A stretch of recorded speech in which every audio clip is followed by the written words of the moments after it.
Hello everyone, हामी चाहिँ grade 11 को बिजनेस म्याथमेटिक्सको इम्पोर्टेन्ट मोडल सेट सोल्युसनहरू इम्पोर्टेन्ट क्वेसन्सहरू सल्भ गरिरहेछौँ र आज पनि त्यस्तै महत्त्वपूर्ण भिडियो लिएर फेरि पनि उपस्थित भइसकेको छौँ। तपाईँहरू सबैजनालाई स्वागत छ।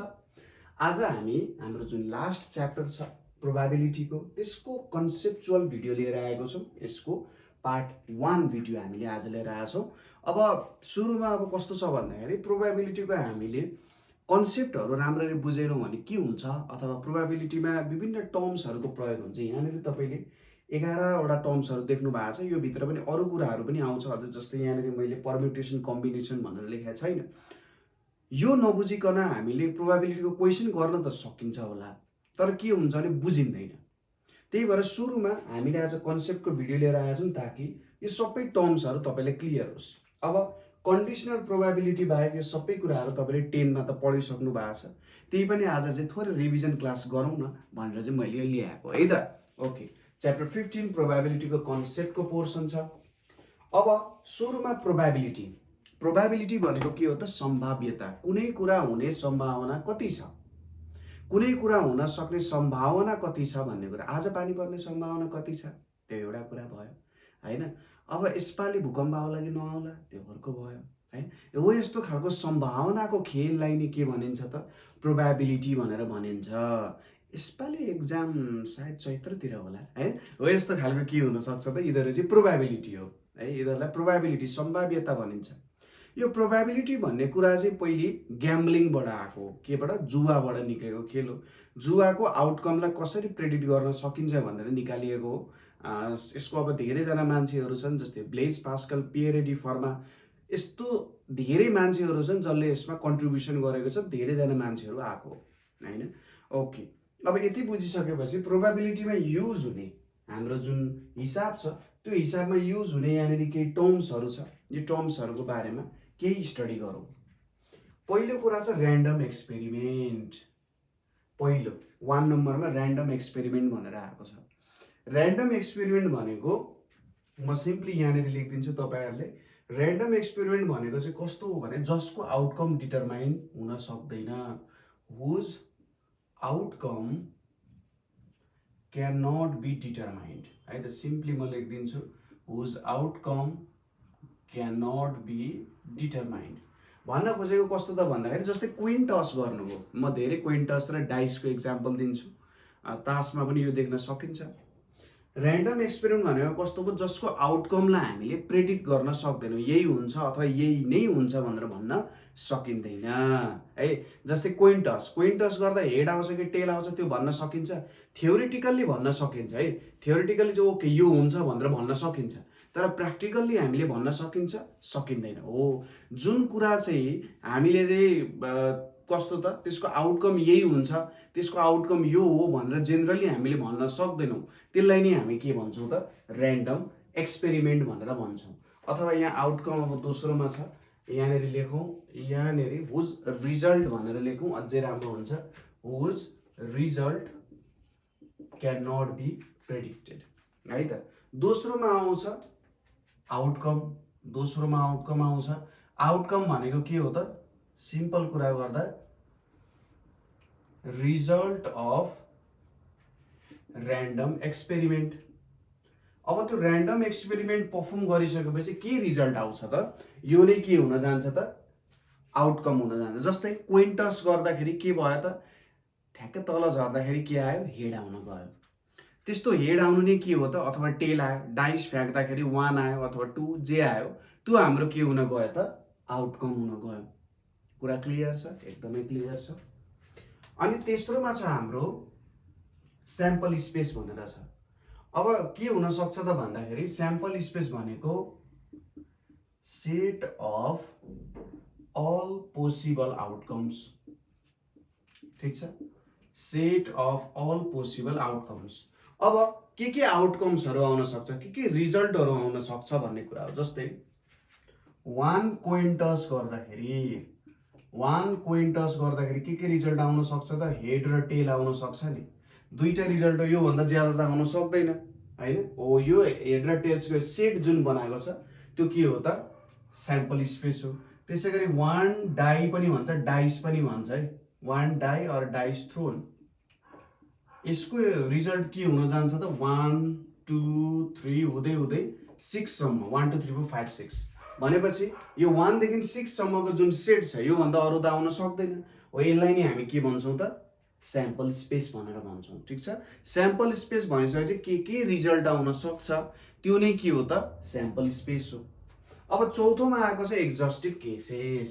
अब सिम्पल छ, एक्जस्टिभ केसेस भनेको एउटा कोइन टस गर्दाखेरि दुईटा रिजल्ट आउँछ नि, एउटा कोइन टस गर्दाखेरि दुईटा रिजल्ट आउँछ भने यो सेटलाई मैले सपोज सी भनेर लेख्दिए, यसलाई मैले डी भनेर लेख्दै सेटको नाम भनेपछि यन सी भनेको 2 हुन्छ र यन डी भनेको 6 हुन्छ। हो टोटल स्याम्पल स्पेसमा कतिवटा एलिमेन्ट छन्, स्याम्पल स्पेसमा कतिवटा एलिमेन्ट छन् त्यो नै के हो त एक्जस्टिभ केसेस हो है। स्याम्पल स्पेसमा कतिवटा एलिमेन्ट्स छन् त्यसले नै हामीले के दिन्छ त एक्जस्टिभ केसेस भनेर दिन्छ। अब पाँचौंमा आउँछ इभेन्ट। इभेन्ट भनेको सिम्पली के हो त subset of sample space under a particular condition, under a particular condition. अब यसले के भन्न खोजिरहेको छ त यसलाई बुझ्ने प्रयास गरौँ। जस्तै मैले के गरेँ भने एकैचोटी साइमल्टेनियसली दुईटा कोइन टस गरे, साइमल्टेनियसली 2 कोइन टस गर्दाखेरि के हुन्छ होला हेर्नुस् है त।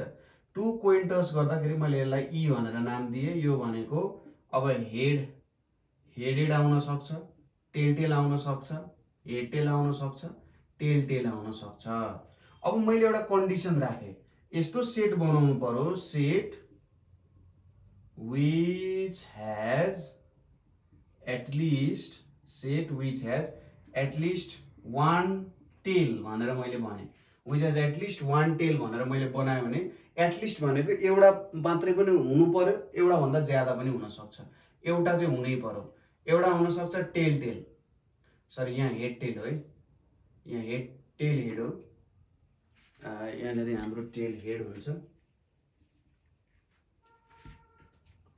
हेड टेल यो भन्छ टेल हुन्छ एउटा, अर्को टेल हेड हुन्छ, अर्को हेड टेल हुन्छ। हो एउटा के भयो त हामीले यो माथिको स्याम्पल स्पेसबाट एउटा सबसेट बनायौं, यानी यो माथिको स्याम्पल स्पेसबाट एउटा सबसेट बनायौं र कन्डिसन छ एटलिस्ट वान टेल वाला है, एटलिस्ट वान टेल वाला हो। यसलाई नै हामी के भन्छौं त इभेन्ट भनेर भन्छौं। इभेन्ट भनेको के रहेछ त स्याम्पल स्पेसको सबसेट लिनु जसबाट के एउटा पार्टिकुलर कन्डिसन अनुसार हामीले त्यो बनाउँछौं, यति कुरा हो। ठीक छ, यो 5 नम्बरसम्म हामीले बुझ्यौं। अब यति मैले लेखिसक्नु भयो होला, बुझ्नु भयो होला, एकचोटि रिपिट गर्नु मजाले बुझ्नुहुन्छ है। अब छैठौंमा जाउँ। छैठौंमा के भनिरहेको छ भने equally likely cases. Equally likely cases भनेको सिम्पली के हो भन्दाखेरि जस्तै 6 नम्बरमा इक्वल्ली लाइकली केसेस भनेको any outcome is equally possible. Any outcome is equally possible भन्न खोजेको कस्तो त कोइन टस गर्दाखेरि के हुन्छ, हेड र टेल छ भने दुईटै आउन सक्छ क्या, हेड पनि आउन सक्छ, टेल पनि आउन सक्छ। कसैले छेक्छ त हैन हेड आउनु हुँदैन टेल मात्रै आउनु पर्छ भनेर, त्यस्तो त हुँदैन। यो भनेको चाहिँ कस्तो भयो त भन्दा कुनै पनि आउटकमहरु यदि बराबरै आउन सक्ने उनीहरुको चान्सेस छ, हेड आउन सक्ने चान्सेस पनि 1/2 छ एउटा कोइन टस गर्दा, टेल आउन सक्ने चान्सेस पनि 1/2 छ। डाइस थ्रो गर्दाखेरि 1 आउने चान्स, 2 आउने, 3 आउने, 4 आउने, 5 आउने, 6 आउने, यो सबै आउने चान्स कति छ 1/6 छ हैन। हो यिनीहरुलाई चाहिँ के भनिन्छ हामीले इक्वल्ली लाइकली केसेस भनेर भनिन्छ। ठीक छ, इक्वल्ली लाइकली केसेस कुनै पनि जुन आउटकम आउन सक्छ त्यो आउने चाहिँ इक्वल प्रोबेबिलिटी छ, सबैको के हुनु पर्यो इक्वल प्रोबेबिलिटी भयो भने त्यो इक्वल्ली लाइकली केसेस हुन्छ। 7औंमा छ म्युचुअली एक्सक्लुसिभ इभेन्ट्स र यो बुझ्न पनि जरुरी छ। म्युचुअली एक्सक्लुसिभ इभेन्ट्स भनेको चाहिँ एउटा आउँदा, माफ गरिदिनु ल नेपाली थोरै अक्षर कमजोर छ, एउटा आउँदा अर्को अकर हुन सक्दैन, अर्को अकर हुन सम्भव छैन है त नेपालीमै लेखेँ मैले, यसलाई इङ्ग्लिसमा ट्रान्सलेट गर्न सक्नुहुन्छ। के छैन त सम्भव छैन। भन्न खोजेको कस्तो त, जस्तै हेड आउँदाखेरि कोइन टस गर्दाखेरि आउटकममा हेड आयो भने टेल आउन सक्छ त, सक्दैन। टेल आयो भने हेड आउन सक्छ, सक्दैन। मान्छे एउटा इभेन्टले अर्को इभेन्टलाई हुन दिँदैन क्या, एउटा इभेन्टले अर्को इभेन्टलाई हुन दिँदैन। जस्तै डाइस थ्रो गर्दाखेरि 1 आयो भने 2 3 4 5 6 आउँदैन, 2 आयो भने 1 3 4 5 6 आउँदैन, 3 आयो भने 1 2 4 5 6 आउँदैन, 4 आयो भने 1 2 3 5 6 आउँदैन, होइन हो यस्तो कुराहरू हुन्छ। एउटा आउँदाखेरि अर्को आउँदैन। अब जेनरली म्युचुअली एक्सक्लुसिभ भनेको चाहिँ कस्तो हुन जान्छ भने, सपोज एउटा सेट डायग्राममा देखाउनु पर्यो भने, सेट डायग्राममा देखाउनु पर्यो भने सपोज यो ए एउटा इभेन्ट भयो, यो बी एउटा इभेन्ट भयो। अब यो हेड हुन सक्छ, यो टेल हुन सक्छ क्या, यिनीहरूमा इन्टरसेक्सन छैन। तपाईँले यो डायग्राम दियो, यो डायग्राम दिएर तपाईँले सोधो कस्तो खालको इभेन्ट हो भनेर सोध्यो भने यिनीहरूमा केही कमन छ त, यो इभेन्ट आउँदाखेरि यतापट्टिको आउँदैन, यहाँ भित्रको केही पनि आउन सक्दैन, र यहाँ भित्रको कुनै आयो भने यो भित्रको पनि कुनै आउन सक्दैन। हो जब कुनै दुईटा डिस्ट्रुएन्ट सेटहरू हुन्छ, राम्ररी सुन्नुहोस् है, ए को इभेन्ट आयो भने बी को आउन सक्छ त, सक्दैन नि त, र बी भित्रको कुनै इभेन्ट आउँदाखेरि ए को इभेन्ट आउन सक्छ, सक्दैन। भनेपछि यिनीहरू के भयो त, म्युचुअली एक्सक्लुसिभ इभेन्ट्स भयो। भनेपछि सेट नोटेसनमा, सेटमा नोटेसन गर्दाखेरि हामीले के बुझ्यौँ त, यदि दुईटा सेट अथवा दुईभन्दा ज्यादा अथवा दुईटा सेटहरू चाहिँ डिस्ट्रुएन्ट छन् भने तिनीहरू के हुने रहेछन् त, म्युचुअली एक्सक्लुसिभ इभेन्ट्स हुने रहेछन्। डिस्ट्रुएन्ट भयो भने म्युचुअली एक्सक्लुसिभ इभेन्ट्सहरू हुने रहेछन्। अब अर्को पनि हुन्छ है यसमा, नन म्युचुअली एक्सक्लुसिभ पनि हुन्छ। नन म्युचुअली एक्सक्लुसिभ पनि हुन्छ। भन्न खोजेको कस्तो त, एउटा आउँदा अर्को पनि अकर हुन सक्छ। जस्तै मैले यसरी सेट बनाएँ, हेर्नुहोस् है, ठ्याक्कै उल्टो हो। नन म्युचुअली एक्सक्लुसिभ भनेको यो ए भयो, बी भयो। अब ए आउँदाखेरि बी पनि आउन सक्छ कि सक्दैन, सक्छ नि, किनभने यिनीहरूको यहाँनिर के छ त, इन्टरसेक्सन छ, यहाँ इन्टरसेक्सन छ। यसको मतलब के हो त, कहिलेकाहीँ ए आउँदाखेरि बी पनि आउन सक्छ र बी आउँदाखेरि ए पनि आउन सक्छ, किनभने यो भागको आयो भन्दा बी को इभेन्ट त एमा पनि मिल्छ अथवा बी को आउटकम त एमा पनि मिल्छ नि, होइन हो। यस्तो खालको चाहिँ के हुन जान्छ, नन म्युचुअली एक्सक्लुसिभ हुन जान्छ। ए आउँदा बी पनि आउने, बी आउँदा ए पनि आउन सक्ने, यसलाई नन म्युचुअली एक्सक्लुसिभ भनिन्छ।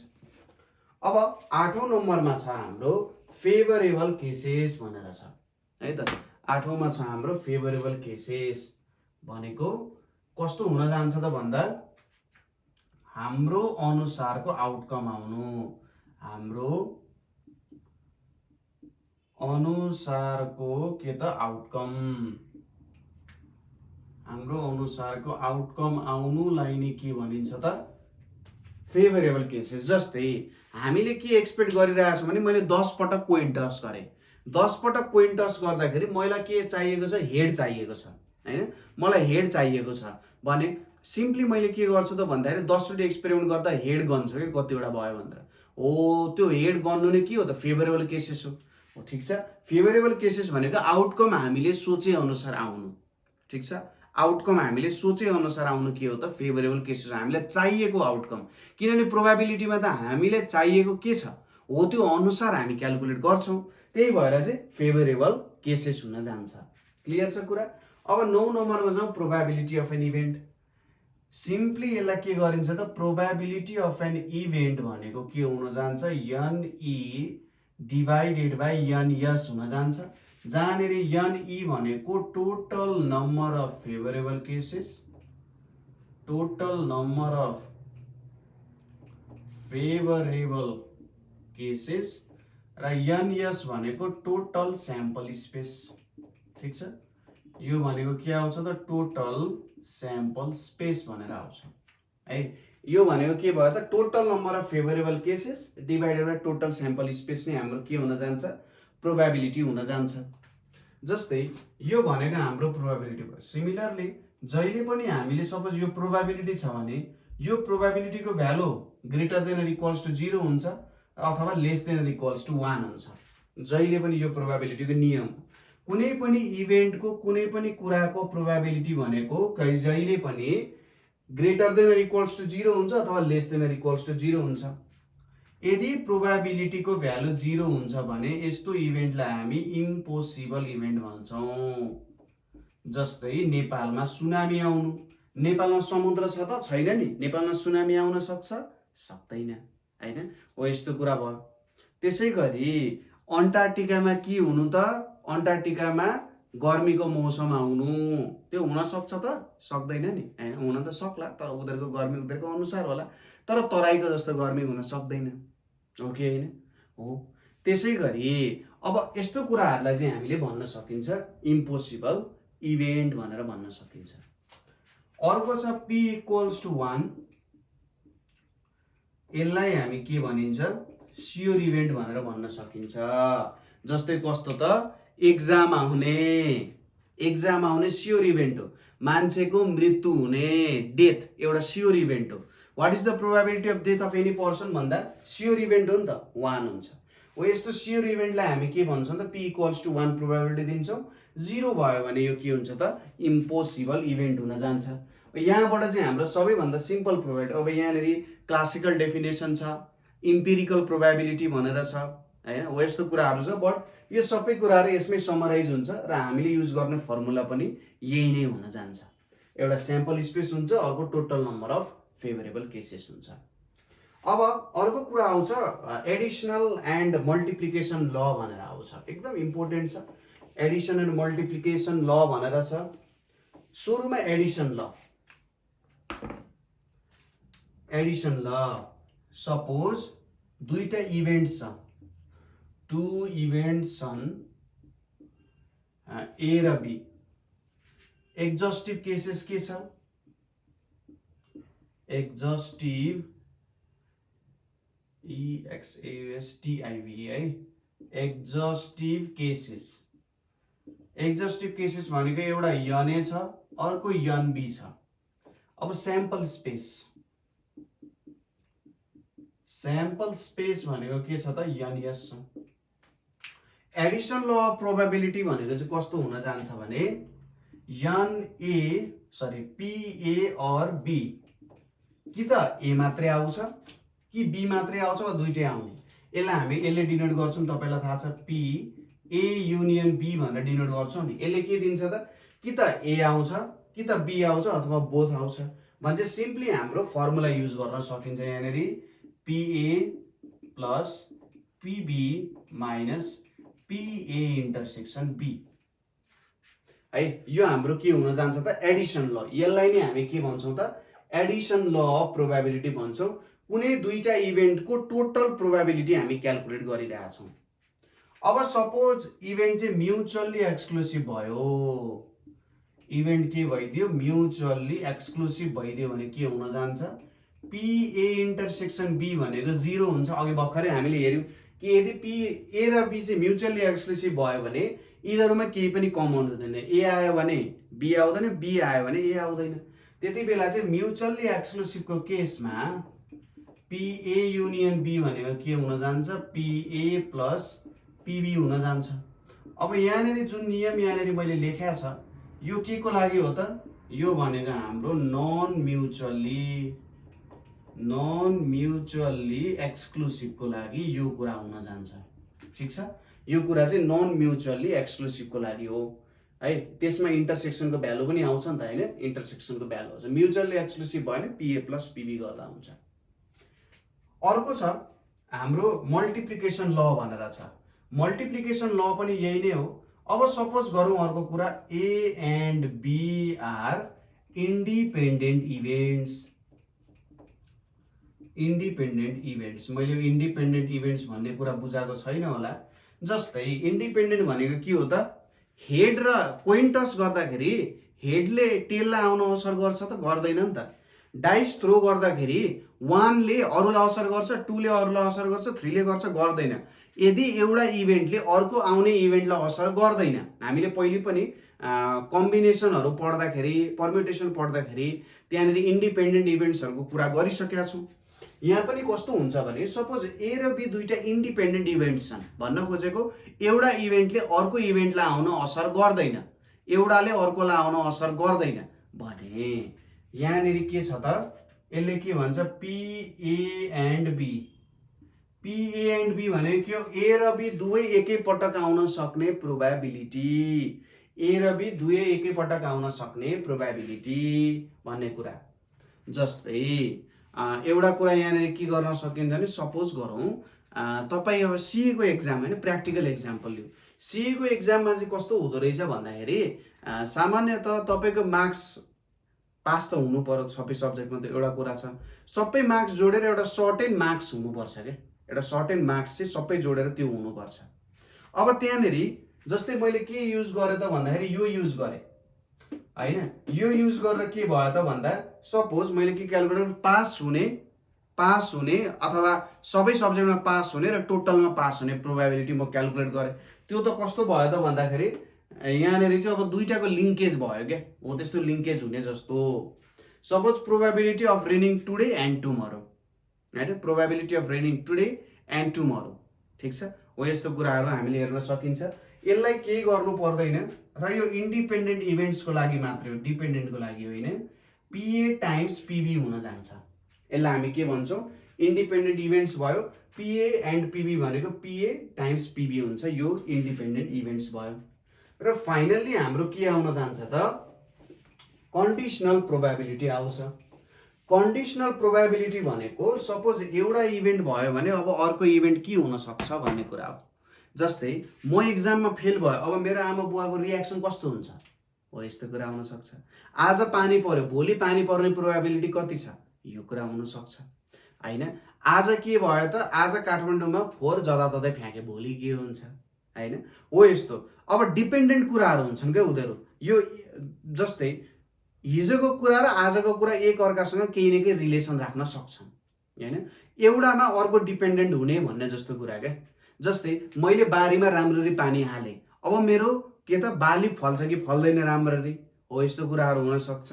हिजो एकदमै मुसलधारे पानी परेको थियो, आज क्रप्सको के होला हालत, यो कुरा भनेको चाहिँ के हो त, कन्डिसन। अगाडिको कन्डिसनसँग पास्टको कन्डिसनसँग अब प्रेजेन्ट चाहिँ के हुन्छ, डिपेन्डेन्ट हुन्छ क्या, हो यस्तो भयो भने कन्डिसनल प्रोबेबिलिटी हुन्छ। जस्तै यसलाई डिनोट गर्दाखेरि दुईटा इभेन्ट छन् ए र बी भने, यहाँनिर सामान्यतः हामीले के लेख्छौँ, ए यो स्ल्यास बी भनिन्छ। अब यो भनेको के हो त, probability of A when B has occurred, भन्ने कुरा हो। यतापट्टिको अकर भइसकेको हुन्छ, यसको प्रोबेबिलिटी कति हुन्छ। त्यसै गरी पी स्ल्यास ए भनेको के हुन्छ,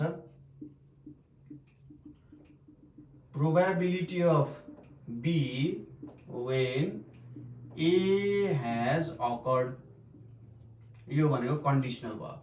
अब यसको फर्मुला के हुन्छ भने, P A intersection B divided by P B हुन जान्छ भने, यसको फर्मुला पिए इन्टरसेक्सन बी डिभाइडेड बाई पिए हुन जान्छ।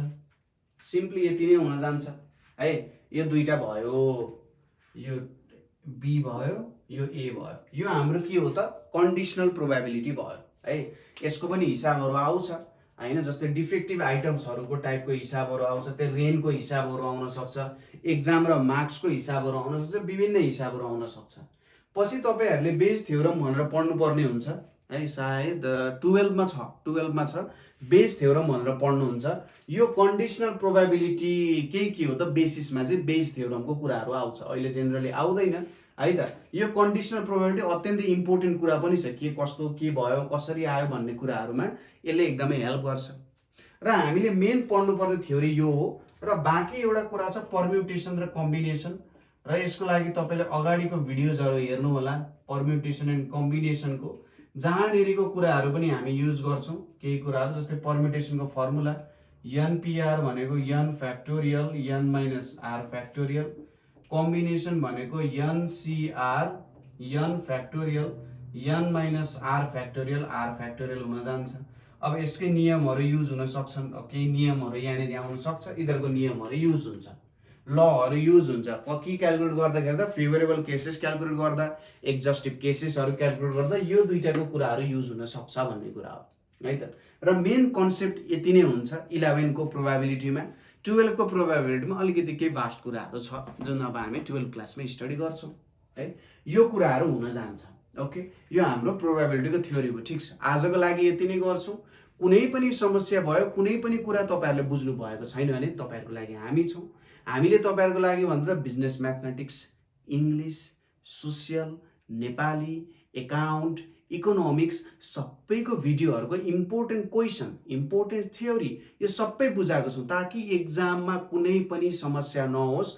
तपाईँले कुनै पनि हिसाब एकदम राम्रो ढङ्गले गर्न सक्नुहोस्, मजाले कुनै कुरा सल्भ गर्न सक्नुहोस् र राम्रो भन्दा राम्रो मार्क्स गेन गर्नुहोस्। यति मात्रै गरिदिनुहोस् कि यो भिडियोलाई सबैतिर सेयर गरिदिनुहोस्, आफ्नो साथीहरूलाई सेयर गरिदिनुहोस्। साथसाथै नेपाल अनलाइन स्कुललाई सब्सक्राइब गर्न नबिर्सिनु होला, किनभने यस्तो नयाँ भिडियोजहरू आइरहेको छ र यस्तो नयाँ भिडियोजहरूको अपडेट पाउनु पर्यो नि। हैन र? ल ठिक छ, यो गर्नु होला। साथसाथै नेपाल अनलाइन स्कुलले चाहिँ नर्सरीदेखि मास्टर्स लेभलसम्मको एजुकेसनलाई फ्री बनाइरहेको छ र अहिलेसम्म हामीले 30,000 भिडियोजहरू पब्लिस गरिसकेका छौँ। अरू पनि भिडियोज पब्लिस हुने क्रममा छ।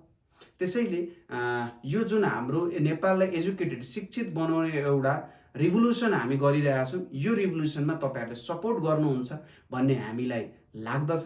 आजको लागि यति नै है, थोरै नेता बोल्ने जस्तो भयो होला। आजको लागि यति नै गरौँ। भोलि फेरि म न्यू टपिक लिएर यसको अब क्वेसन्सहरू म गराउँछु है त। क्वेसन्सहरू गराउँछु, क्वेसन्सहरू धेरै छ क्या, र सायद 2 पार्टको भिडियो बनाउँछु होला। यो पार्ट 1 भयो, यो नहेरी क्वेसन नगर्नु होला, किनभने हिसाब गर्न सकिन्छ। यस्तो होइन कि यो नहेरी हिसाब गर्न नसकिने होइन, तर हुन्छ के भन्दाखेरि तपाईँले हिसाबमा भएको कुराहरू बुझ्न अप्ठ्यारो हुन्छ क्या, त्यो भएर चाहिँ यो हेर्नु होला। आजको लागि यति नै। सबैजनालाई थ्याङ्क यू सो मच।